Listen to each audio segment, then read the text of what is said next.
Ici, c'est Maria et Pascal.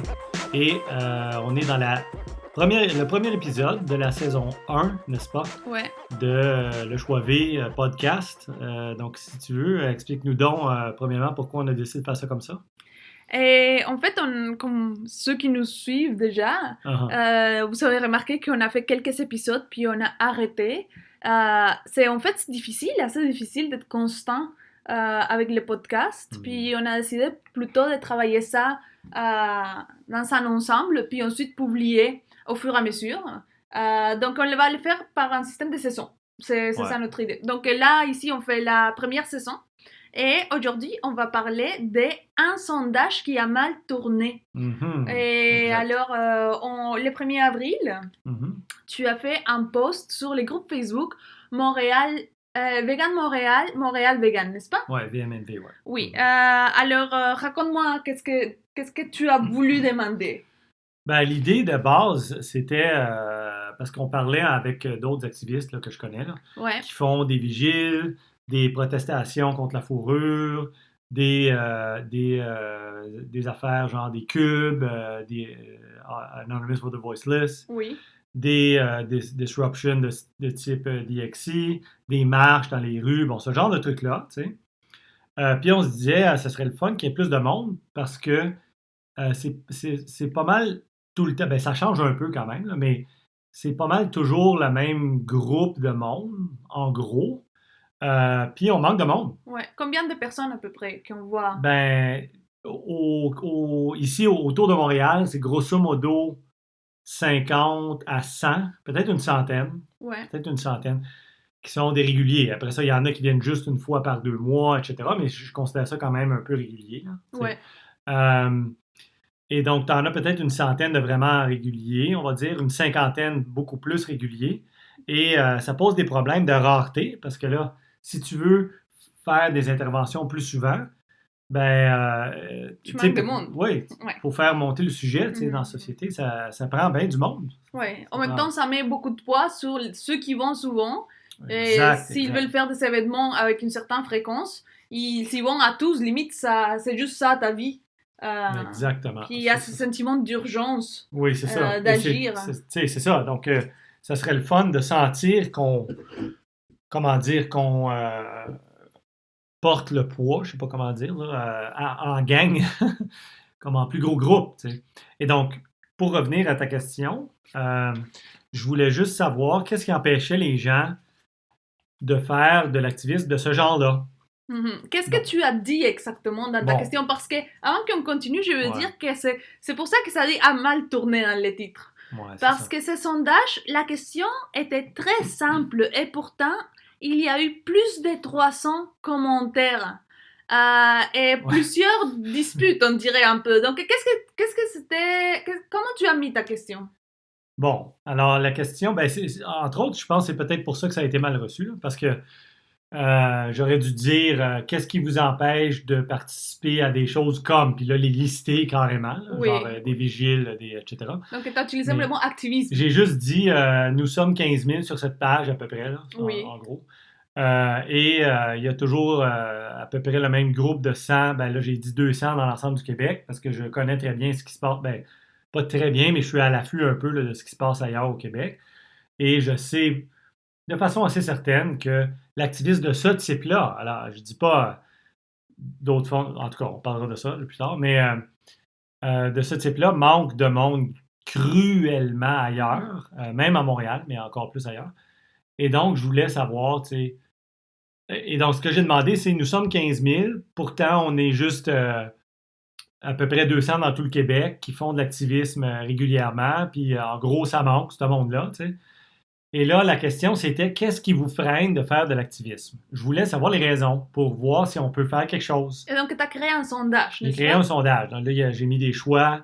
Donc, je me sens déprimé, je suis trop timide, ou bien j'aime pas l'activisme, ou bien, bon, il y avait une couple, 5, je pense, que j'ai mis, ou 4. Et les gens pouvaient ajouter des choix aussi. Manque de temps. L'autre, c'était quoi? En tout cas, il y en avait une couple, là. Puis, trop stressé, manque de temps, ne sait pas par où commencer, il y en avait une couple comme ça. OK. Et là, je me disais, bon, ces réponses-là vont nous aider, tu sais, à nous guider dans nos efforts pour encourager les gens à faire plus d'activisme. Et moi, c'était ça. C'était ça qui était dans mon idée, tu sais. Et à partir de là, bon, alors, tu peux nous en parler parce que tu connais le sondage puis tu as vu un peu ce qui s'est passé. Oui, donc j'ai un peu suivi les réponses, pas toutes parce qu'encore une fois, il y avait plus de 300 commentaires et ça finissait plus, à un moment donné, c'était trop. Mais les gens s'est répété un peu dans quelques idées principales. Donc, j'ai sorti 5 idées, sans me dire des noms, sans me dire qui a dit qui a dit quoi, parce que finalement, ça se répétait souvent. J'ai sorti les idées les plus populaires. La première est, je fais de l'activisme avec ma famille et en cuisine pour les autres. La deuxième, l'activisme est trop agressif. Et ça, c'est une qui est très populaire dans les groupes véganes. Ouais. Troisième, on n'est pas parfait en tant que vegan, alors on n'a rien à exiger ou reprocher aux autres. Quatrième, avoir peur de l'illégalité des actions activistes. Et cinquième, pas besoin, et celle-ci, ça m'a fait trop rire parce que je l'ai trouvé assez dans l'illusion. Pas besoin de faire de l'activisme, les mouvements à vent dans les voiles. Ah oui, ça. Donc, je pense ça t'a amené à la réflexion, puis tu as voulu écrire un article suite à ça, si je ne me trompe pas. Oui, exact, parce que j'ai vite vu que, tu sais, répondre à chacun individuellement pour m'expliquer, puis tout ça, ça finissait plus, là. Et donc, j'ai dit, bah, regarde, je vais écrire un texte sur le choix V, sur notre site web, lechoixv.com, puis que j'ai appelé Activisme pour les animaux, : pourquoi? Ouais. Et en gros, c'était ma réponse à toutes ces affaires-là. Donc, premièrement, je tiens à dire que, comme tu le sais, je m'attendais pas du tout à ça. Là. Je voulais. La question, c'était pas êtes-vous d'accord? C'était pas ça la question. Êtes-vous d'accord avec des affaires comme DXE ou les cubes ou les vigiles, etc. Là? Bon, c'était pas ça la question. Ouais. Je demandais pas les opinions de tout le monde sur qu'est-ce qu'on devrait faire ou pas. Là, ni la permission. Ni la permission, exact. Mais il semble qu'il y a une grosse gang qui sentait le besoin de nous dire quoi faire, de nous dire quoi pas faire, quoi dire, comment le dire. Que ça nuisait aux animaux, etc. Donc, en gros, j'ai écrit un texte qui ramassait plusieurs... Bon, là, je vais résumer un peu, mais plusieurs des confusions que je pense qui arrivent. Une de ces confusions-là, c'est que les gens prennent personnel, alors que, écoute, je dis pas que c'est mauvais de essayer de sensibiliser ta famille, puis tout ça. Je veux dire, j'encourage tout le monde à faire ça. On le fait tous, là, et toutes. Mais là où je veux en venir, c'est qu'il y a une rareté relative. Il y a comme un manque de monde de type cube, de type DXE, de type vigile, de type protestation anti-fourrure, etc., ces choses-là. Et un manque cruel et pas un surplus, mais disons qu'il ne manque pas, on va le dire comme ça. Il ne manque pas de gens qui font de la cuisine, puis des recettes invitantes, puis qui montrent aux gens un peu comment cuisiner plant-based. Parfois, ça va de soi. Du moment que tu es activiste, c'est ça. Tu vas forcément te retrouver en face de quelqu'un qui mange la viande pendant que toi, tu n'en manges pas. Et il va te poser la question. Ça, c'est comme... C'est limite une interaction normale avec quelqu'un que finalement, si tu invites quelqu'un à manger chez toi, bah, c'est sûr que tu vas cuisiner vegan si tu es vegan. On l'a fait souvent, nous, puis les gens étaient comme « Waouh, c'est super cool! » tu sais. Oui, mais ce que je veux dire, c'est que c'est pas forcément quelque chose qui est très activiste, finalement. Bon, alors là, c'est tout le débat là, sur...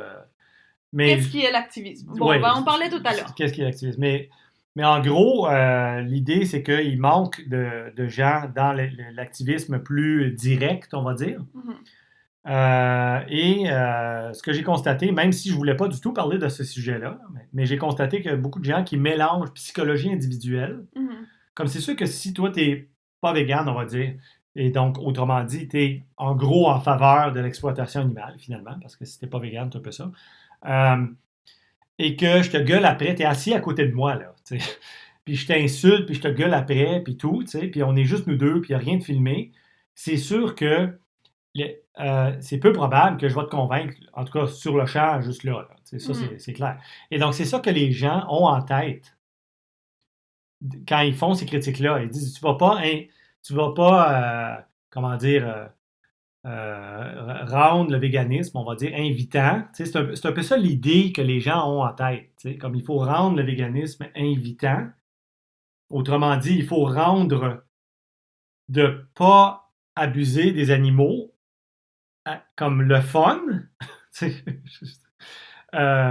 pour faire de l'activisme comme efficace, on va dire.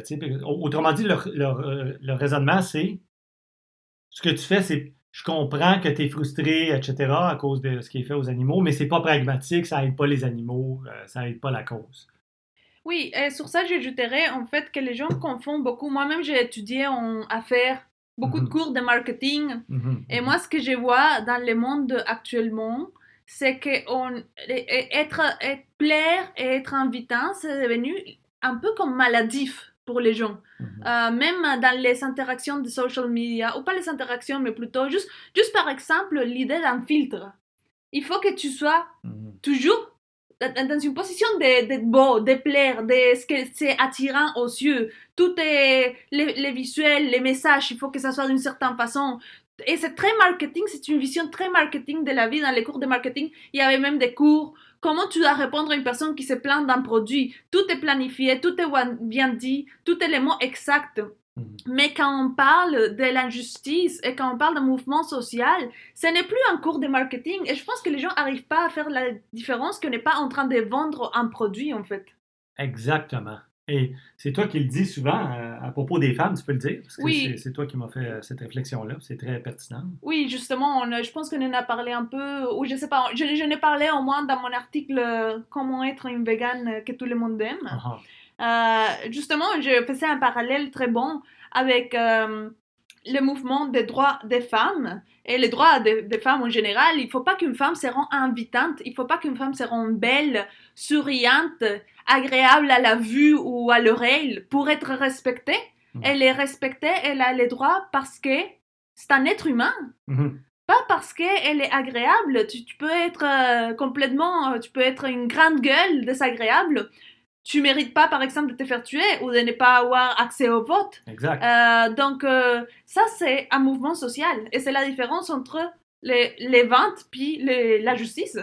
Oui, exact. Et l'autre chose, c'est que c'est tout à fait correct d'utiliser, par exemple, la méthode socratique, là, qui est très polie, puis, tu sais, comme tu poses des questions à la personne, est-ce que tu crois qu'il y a une façon correct de tuer un animal? Ça, c'est typique, la méthode socratique. Puis là, la personne a dit oui, si tu le fais sans souffrance, tout ça. Puis là, tu la pousses à la réflexion par des questions. C'est très correct, ça, de faire ça, il n'y a pas de problème. Oui. Mais ça, c'est de la psychologie comme individuelle. Mais ça, tout le monde est d'accord avec ça. Oui, absolument. On met l'emphase sur l'autre chose parce que c'est celle qui réveille le plus de débats. Tout le monde est d'accord qu'être invitant, puis nice, puis un bon communicateur marche. Mais les gens vont dire, mais si tu gueules, mais si tu rentres à la force dans un restaurant, est-ce que ça marche? Exact. Donc, c'est là où les gens mélangent. Premièrement, quand quelqu'un gueule après quelqu'un qui a un col de fourrure, puis qui filme la chose en question, puis que ça va dans les réseaux sociaux après, ou bien que les gens rentrent dans les restaurants ou les boutiques, etc., puis gueulent après le monde, c'est honteux ce que vous faites, etc. C'est des êtres, des individus qui ont le droit de vivre, bon, tout ça. On veut pas convaincre la personne, on veut pas convaincre les gens dans la boutique, là. C'est pas ça du tout. Et on veut certainement pas plaire. C'est pour augmenter l'attention dans la société à propos de ce sujet-là, pour que le sujet soit par la suite débattu au moins. Parce que si tu restes en dessous du radar, puis tu parles juste de recettes, ben finalement, ça devient comme, ben il y a des recettes véganes, tu sais, puis il y a l'agneau au fromage, tu sais, puis il y a aller au zoo, c'est une activité, comme ça devient une catégorie. Il y a des recettes véganes, c'est tout. Une alternative de plus, je dirais. Oui, c'est ça. C'est pas quelque chose. Et ça aussi, ça focus les choses sur la bouffe. Et donc, ça ça distord la chose. C'est que les animaux sont des... Et c'est ça l'autre chose dont j'ai parlé beaucoup dans mon article, là, c'est qu'il y a beaucoup de véganes qui ne comprennent pas, qui ne semblent pas voir le système d'exploitation animale pour ce qu'il est véritablement, c'est-à-dire un système d'oppression. Mm-hmm. Et donc, je ne sais pas ce que tu en penses, qu'est-ce que tu en penses? C'est-tu un système d'oppression? Ou... Ben absolument, absolument. C'est un système d'oppression. C'est les humains qui sont les oppresseurs là-dedans. Et les gens ont du mal à se voir de cette façon-là. Et c'est pour ça qu'il y a autant de rejets quand on parle comme ça. Les gens sont comme, mais voyons donc, un système d'oppression, t'exagères. Oui, c'est ça. Mais je lisais justement un livre où ça disait que l'humain moyen se trouve à lui-même très bon. Et même quand il faisait cette enquête de comment les gens se trouvent, leur échelle de valeurs et tout, dans les prisons, les réponses parfois, ils étaient même plus élevées que la moyenne, on s'entend bien. Bah, c'est pas pour généraliser, mais dans les prisons, c'est là que se trouvent les tueurs, puis les voleurs, etc. Comme quoi, les gens ont vraiment du mal à avouer qu'il y a quelque chose à changer dans leur comportement. Alors oui, je pense que ça choque de dire c'est un système d'oppression, mais ça l'est absolument. Ben oui, et pour le comprendre, c'est très facile. Si tu étais dans une ligne de mort, à la veille de te faire trancher la gorge puis de mettre une botte dans la tête, tu sais, je veux dire, tu comprendrais très bien que c'est un système d'oppression. Ouais, Après et ça, que tu es la victime. Que tu es la victime de ce système d'oppression-là. Et les oppresseurs, dans ce cas-là, c'est les humains, à peu près au complet, comme espèce. Là. Et là, les gens répondent, ben oui, mais c'est pas pareil pour les animaux parce que ils sont pas conscients de tout ça. Là. C'est sûr que les animaux, ils ne comprennent pas tout le système macro complet, là, comme tout le kit au complet. Là. Ça, c'est vrai. Mais ils comprennent qu'ils souffrent. Un cochon qui ne peut pas bouger dans son stall, un cochon qui est en train de se faire égorger, même après avoir eu une belle vie, soi-disant. Je veux dire, il est opprimé. Il comprend que c'est épouvantable ce qui est en train d'y arriver. Ouais, tout à fait. Et le fait qu'on a le choix de ne pas le faire, parce que là, il faut le dire, n'est-ce pas? On n'est pas des lions, on n'est pas des loups, etc., qui sont obligés de tuer d'autres individus pour vivre. Donc, le fait qu'on n'a pas besoin de le faire, ben, ça fait que c'est immoral, automatiquement. Oui, tout à fait. Je voudrais ajouter aussi que je pense, pour les animaux, c'est encore pire. Je ne sais pas si on en a parlé dans le passé, mais pour les animaux, c'est encore pire parce que justement, certains humains arrivent à rationaliser les injustices dont ils sont victimes. Justement, je lisais un livre de Mathieu Ricard où il parlait des moines bouddhistes qui étaient en prison, qui étaient prisonniers dans des prisons chinoises, si je ne me trompe pas. Et ce n'est pas des prisons normales, là, c'est vraiment des endroits de torture inimaginables où limite on préférerait mourir qu'y être dedans. Et après des décennies à se faire torturer, toutes sortes la description est horrible, mais on va les résumer en torturer, ils arrivaient à pardonner les actes dont ils étaient victimes. Et comment tu pardonnes un acte? Ou comment tu rationalises ça? C'est juste une capacité humaine de te dire je suis ici parce que pour telle et telle raison, je sais à peu près qu'est-ce qui va m'arriver. Je sais que ça se peut que je me fasse tuer ou je ne vais pas me faire tuer. Ça se peut que ça finisse dans 2 jours, 3 jours, 5 ans. Tout ça, ça te donne une certaine paix intérieure. Mais pour les animaux, c'est de la pure souffrance incompréhensible. Ils ne savent pas pourquoi ils sont là. Il n'y a aucune explication. Ils ne savent pas quand ça a commencé, ni quand ça va finir.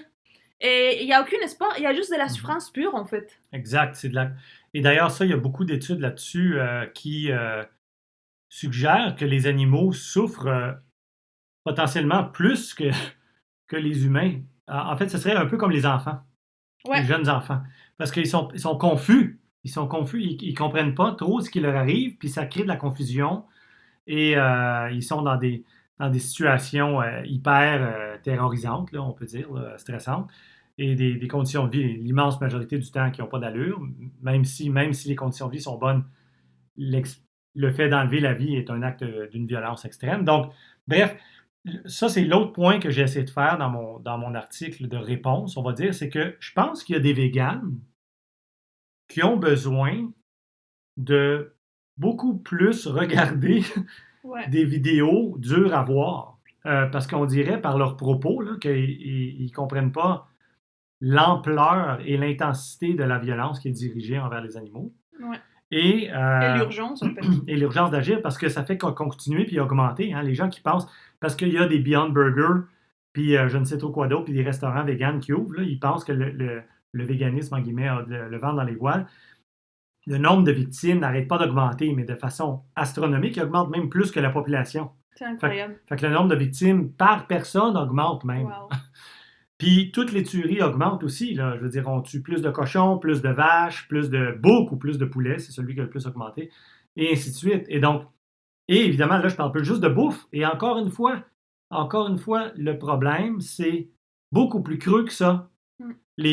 Les humains voient les animaux comme des trucs exploitables. Ouais. Des calèches, les zoos, que ça finit plus, la liste. Là.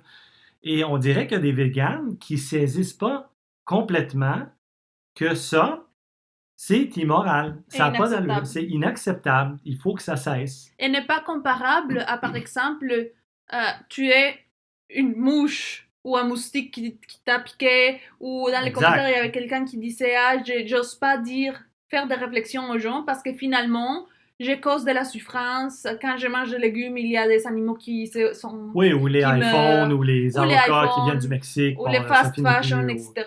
Oui. Mais ça n'enlève pas la légitimité au message pas vegan. Du tout. Parce que si tu prends cette logique-là, finalement, il n'y a rien qui vaut rien de rien faire. Ouais. Ça annule tout. Ça annule tout. Je veux dire, il y a de la souffrance. Il existe de la souffrance juste par mon existence, et ce qui est tout à fait vrai. N'importe quel vegan qui existe, n'importe quel humain, peu importe c'est qui, même Mathieu Ricard, génère de la souffrance par son existence, et de la souffrance et de la mort par son existence. Et donc, il n'y a rien à faire, et donc, too bad. Et donc ça, c'est comme facile, c'est un exit super facile, ouais. Alors que pendant ce temps-là... Et j'ai envie de dire, et si on utilisait la même affaire, on pourrait justifier des choses atroces envers les humains aussi? Bien sûr, parce que, encore une fois, il existe... Tout se vaut? Ben oui, tout se vaut, puis il y a effectivement des travailleurs maltraités quelque part, puis on importe leurs trucs, puis ainsi de suite. Là. Donc, à un moment donné, c'est parce que si tu tombes là-dedans, c'est ce que j'appelle souvent le aquabon, le aquabonisme. T'sais. Donc, ça fait que tu fais rien. Tu es l'inertie totale. T'sais. Et donc, tout se vaut, puis c'est l'espèce de relativisme extrême, là, et tu t'en vas nulle part. T'sais. Et donc, on a un système d'oppression. Les gens ont besoin de bien saisir l'ampleur de ce qui est fait aux animaux, puis de ce qui a besoin d'être fait pour les sauver. Et ensuite, on a besoin de comprendre qu'on est en train de bâtir un mouvement social pour abolir ce système-là. Pas pour demander gentiment, bien aussi, c'est correct ça aussi, mais pas juste de demander gentiment aux gens, s'il vous plaît, de bien vouloir considérer, arrêter de participer au système de violence envers les animaux. S'il y avait un chien qui se faisait battre dans la rue, tout le monde interviendrait. Justement, il y a une vidéo de Joey... c'est DXC. Non. Wayne Husing. OK, non. Je sais ce que tu as en tête, je pense. Vas-y. Joey, comment il s'appelle? Joey Carbstrong, ouais. Qui a un chien, c'est pas vraiment un chien, c'est juste une cage avec une chose enregistrée dedans. Ouais. Et il fait comme s'il battait les chiens à travers la cage, mais il n'y a pas de chien dedans, évidemment. Il y a des gens qui lui disent « Mon gars, si tu le fais encore une fois, je vais te sacrer un coup de poing dans la gueule. » Imaginez, ça c'est extrémiste. Ça, j'ai pas connu un vegan extrémiste comme on nous appelle souvent, comme ça, intense comme ça. Pourtant, les gens se permettent de faire ça aux chiens et les gens autour, ils étaient comme ouais. Et pourtant, t'as juste à regarder n'importe quel débarquement de cochons qui rentrent dans des chambres à gaz. Ça arrive tous les jours. Oui. Et c'est ça que beaucoup de véganes, c'est ça qui est triste un peu, je veux dire, les non-véganes qui ne comprennent pas, à la limite, je comprends, mais que les véganes ne comprennent pas qu'on est en train de défier une norme sociale. Je comprends que c'est vu comme normal, je comprends ça, je l'étais moi-même avant, un non-végane, donc évidemment, je comprends ça. Écoute, j'ai pêché, j'ai posé des collets, écoute, je veux dire. Mais l'affaire, c'est que on défie une norme de violence qui est justement banalisée.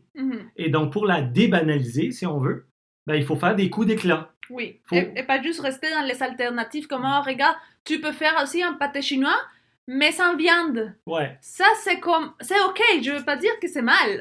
C'est positif. Dans l'ensemble, c'est positif. Oui, c'est très correct. On peut dire comme ça. Mais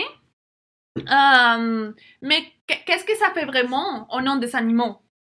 Oui, c'est ça, exact. Donc, tu peux pas t'attendre à finir un système de violence en demandant à ce que ou en suggérant à ce que les gens, une fois par semaine, cuisinent un plat vegan, parce que c'est ça que ça devient.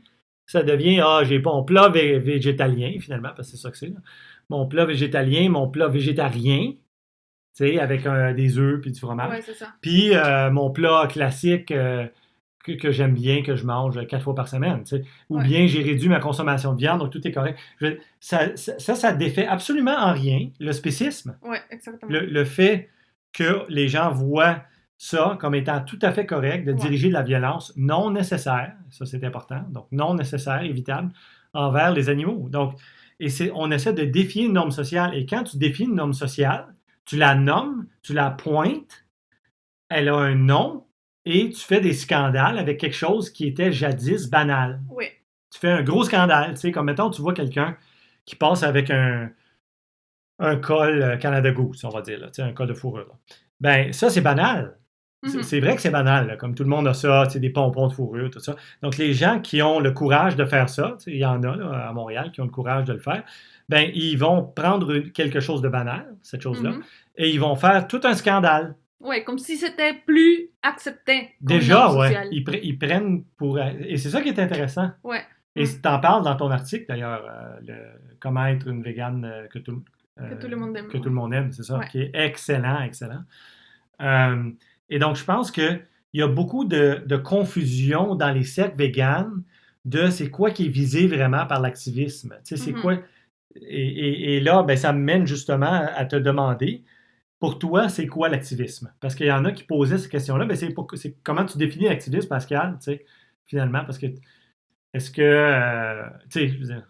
Okay. Ben, je pense qu'il y a beaucoup de nuances à ce qu'on pourrait dire que c'est de l'activisme. Mais je pense que une règle d'or, ça serait que tu parles au nom de la victime. Ouais, c'est ça. Pas seulement que tu offres des alternatives, puis que tu te trouves inspirant ou inspirante, et que tu as l'air en forme, alors ça donne envie aux gens de faire partie de ton club d'amis véganes. Non, c'est vraiment conscientiser les autres de ce qui arrive aux animaux, de pourquoi on ne doit plus les voir comme des objets, parce que c'est sentient beings, n'est-ce pas? Une autre chose que j'ai envie de dire, c'est que par rapport à conscientiser la famille puis les amis, on les fait tous. Hein. Comme je suis désolée pour ceux qui trouvent que c'est beaucoup, mais c'est pas beaucoup. Ben, juste par le fait qu'on existe, à la limite. Oui, c'était ça mon point au début. Juste par pur déroulement logique de la vie, tu vas te retrouver à un jour parler de véganisme avec quelqu'un, que tu le veuilles ou pas, quand tu es végane. Ouais, quelqu'un va te dire j'ai remarqué, tu manges jamais de viande. Oui, c'est ça. Ou tu invites un ami chez toi, puis tu le cuisines pas vegan, pardon. Automatiquement, il va te poser la question de pourquoi, etc. Mais est-ce que c'est de l'activisme? Écoute, c'est pas à moi de mettre des catégories sur ce que les gens trouvent que c'est de l'activisme, mais une chose est sûre, ce n'est pas assez. Pour la société au complet. Oui, pour la société au complet. Alors ça, c'est important aussi. Si quelqu'un ne se sent pas à l'aise personnellement de faire des interventions d'IEXI ou des cubes AV ou bien des tables de vérité ou bien, écoute, il y en a plein, là, des vigiles, des trucs anti-fourrure, des trucs contre les tests des animaux, tout ça, faites-le pas, c'est correct. Je veux dire. Mais au moins, crache pas sur ceux qui les font. Moi, je pense que c'est ça le plus grand message. Oui, exact. Dans l'idéal, les gens font... Il y a toujours une sorte d'événement d'activisme pour toutes sortes de personnalités. Moi, personnellement, je suis un peu introvertie. J'aime pas trop ça parler aux gens. Puis j'arrive à trouver des activités à faire toutes les semaines. Ça peut aller de quelque chose de très simple comme le stickertivisme à quelque chose de très intense comme aller devant les camions au vigile. Mais il y a toute une gamme d'activités à faire. Mais disons que toi... Tu ne veux pas faire ça et tu veux juste parler avec tes amis de ta famille. OK. Puis au bout d'un moment, je pense aussi que les gens font le tour de ces amis de la famille. Combien de fois tu vas parler à ta mère ou à ton enfant désolé, on a eu une notification. À ta mère ou à ton enfant de véganisme. Combien d'années tu vas lui parler de la même chose? Ben oui, à un moment donné, ils vont te dire « je veux plus l'entendre parler ». Soit sont intéressés ou pas. Ou pas, c'est ça. Puis c'est tout. À un moment donné, après ça, ils feront leur réflexion. Oups. peut-être que ça évolue dans leur tête, je ne le sais pas, mais à un moment donné, ça fait son temps. Comme il n'y a plus grand-chose à dire. Tu sais. Et donc, comme on dit en économie, il y a des rendements décroissants. Tu sais, oui. Tu vas avoir fait le tour, puis ça y est, tu sais, c'est tout. Ça y est. Mais bon, pour revenir à mon point, disons que tu veux pas en faire de l'activisme, mais au moins, moi, ce que je trouve le plus choquant, c'est les gens qui disent que c'est trop agressif et que les mouvements volent choses, comment ils disaient, les vents. Le vent dans les voiles, ouais. Les vents dans les voiles. Ça, c'est juste du déni. Je m'excuse avec ceux qui l'ont dit, mais franchement, je vous invite à vous éduquer parce que c'est bien l'opposé. Ben oui. Et on a plus besoin de gens dans les rues. Ça, c'est vrai que ça soit vous ou un autre, mais la réalité, c'est qu'on a plus besoin de gens dans des événements. Alors, il y a beaucoup de gens, je pense, qui ont et ça, c'est pas une insulte, je veux pas, mais c'est parce qu'à un moment donné, si tu parles de quelque chose, puis tu t'es pas informé, ça pose un problème, là. Je veux dire, il faut lire sur les... Moi, je suis économiste, j'avais jamais lu là, sur les mouvements sociaux de l'histoire là, avant. Là. Et là, j'ai bouffé plein de livres là-dessus. J'ai dit, OK, c'est vrai. Les choses intuitives, ben, peut-être sont pas si intuitives, tu sais, comme... ben, je pensais comme beaucoup de ces gens-là. Ouais. Il faut pas insulter, etc. Et donc, il faut s'informer sur comment les mouvements historiques ont réussi à avoir gain de cause et à faire tomber le système d'oppression. Et c'est même s'il y a beaucoup de différences dans chaque cas et tout, puis surtout pour les animaux, my God. Mais finalement, pas mal toujours le même truc, là, tu sais. Ouais. Il faut pousser fort, il faut une tranche d'activistes très intense, etc. Et le but n'est pas de plaire à toute la population. Le but, c'est de sensibiliser, faire monter la pression et la tension pour que le sujet soit discuté et débattu, justement pour que les gens, tout le monde, incluant ceux qui sont pour, peut-être les véganes, justement, qui sont plus timides et tout, mais là, ils ont une ouverture parce qu'il y a eu une intervention, puis ils peuvent en parler un petit peu. Sinon, bien évidemment, c'est jamais le temps. Il n'y a jamais personne qui va dire « OK, maintenant, parle-moi donc de ça. » Regardons Dominion. Regardons ensemble Dominion ce soir pour le fun. Je veux dire, ça ne va jamais arriver. Il n'y a jamais personne qui opt-in à ça. Non. Et donc, voilà. Donc, ça, c'est plusieurs des éléments là, qu'il fallait être mentionnés. As-tu d'autres choses, toi, que tu avais en tête? Non. Je pense qu'on a fait le tour. On fait le tour pour ce sondage-là. Donc, on se retrouve pour le prochain podcast. All right. Bye-bye. All right. Alors, on vous invite à aller dans les rues, à faire votre activisme. Et si vous passez dans les rues de Montréal, vous allez sûrement nous trouver. Venez nous voir. On va se croiser et visitez-nous aussi. Et visitez-nous sur www.lechoixv.com. Aussi sur la page Facebook. Et la page Facebook Le Choixv pour savoir les événements, tout ça. Et à la prochaine. All right, à la prochaine. Bye bye.